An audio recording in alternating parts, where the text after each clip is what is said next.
నమస్తే. నేను ముంబై నుండి శ్వేతా నాయుడు.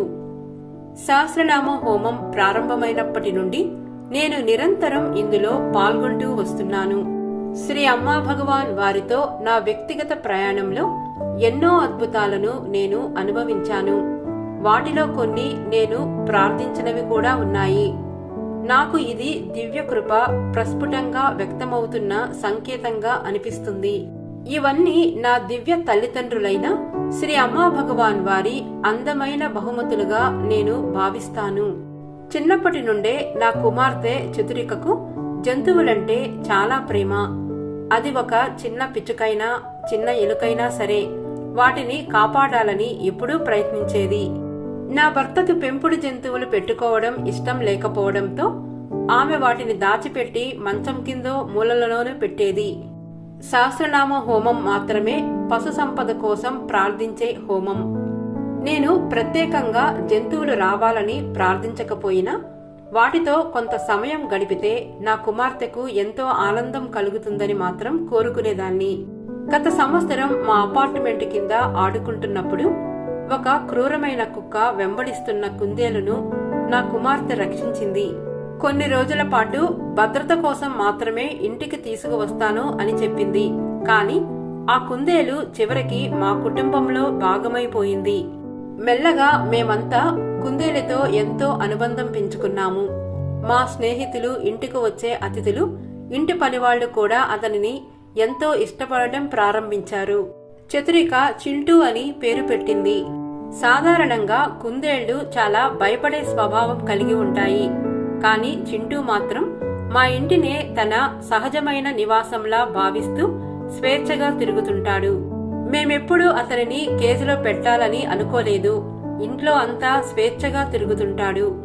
చాలాసార్లు తలుపు తెరిచి ఉండగా బయటకు పరిగెత్తిపోయాడు. కాని ప్రతిసారి మా ప్రార్థనలతో సురక్షితంగా తిరిగి వచ్చాడు. చింటూకి నాతో ప్రత్యేకమైన అనుబంధం ఉంది. నేను భోజనం చేయడానికి కూర్చుంటే ఎక్కడ ఉన్నా నా దగ్గరకు వచ్చేస్తాడు. నా పైకి ఎగిరి వచ్చి నా ఆహారాన్ని తనతో పంచుకోవాలని అడుగుతున్నట్లుగా ఉంటుంది.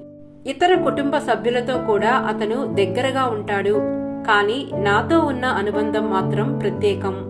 అంతేకాకుండా గత సంవత్సరం నుండి చతురిక జంతువులపై చూపించే ప్రేమను చూసి ఆమె స్నేహితురాలు ఆరాధ్య కూడా బయటకు వెళ్లాల్సి వచ్చినప్పుడు తన పెంపుడు కుక్కను కొన్ని రోజుల పాటు మా దగ్గర వదిలి వెళ్తోంది. ఆ కుక్క చాలా మృదువుగా, స్నేహపూర్వకంగా ఉంటుంది. అది మా ఇంటికి మరింత ఆనందాన్ని తీసుకొచ్చింది. వారి అనంతమైన కరుణతో, దివ్య జ్ఞానంతో శ్రీ అమ్మా భగవాన్ నా కుమార్తె హృదయంలోని కోరికను నెరవేర్చి ఆమె జీవితాన్ని ఆనందంతో నింపారు. ఇంతకుముందు నాకు పెంపుడు జంతువులు ఎలా సంపద అవుతాయి అనే సందేహం ఉండేది. కానీ ఇప్పుడు ఈ అనుభవం ద్వారా నాకు అర్థమైంది, మనకు నిజమైన ఆనందాన్ని ఇచ్చేది ఏదైనా అదే అసలైన సంపద. అలాగే సహస్రనామ హోమం నా జీవితంలో సేవ విషయంలో కూడా ఎన్నో గొప్ప మార్పులను తీసుకొచ్చింది. వెనక నుంచి పనిచేసిన, ముందుండి సేవ చేసిన సేవా అవకాశాలు సహజంగానే నా జీవితంలో ప్రవహించాయి.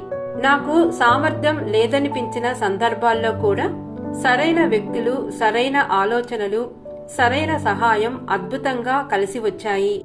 చాలాసార్లు ఎలా ముందుకు వెళ్లాలో అన్నది అంతర్యామిగా అమ్మా భగవాన్ వారి మార్గదర్శకత్వంలా అనిపిస్తుంది. సేవ అనేది శ్రీ అమ్మా భగవాన్ ప్రసాదించే దివ్య ఆశీర్వాదమని నేను బలంగా నమ్ముతున్నాను. దేవుడు పిలిచిన వారిని ఆయనే అర్హులుగా మారుస్తాడు. జై బోలో సహస్రనామ హోమ విజయప్రదాత శ్రీ అమ్మా భగవాన్ की जय. जय बोलो सेवा भाग्य प्रदाता श्री अम्मा भगवान की जय.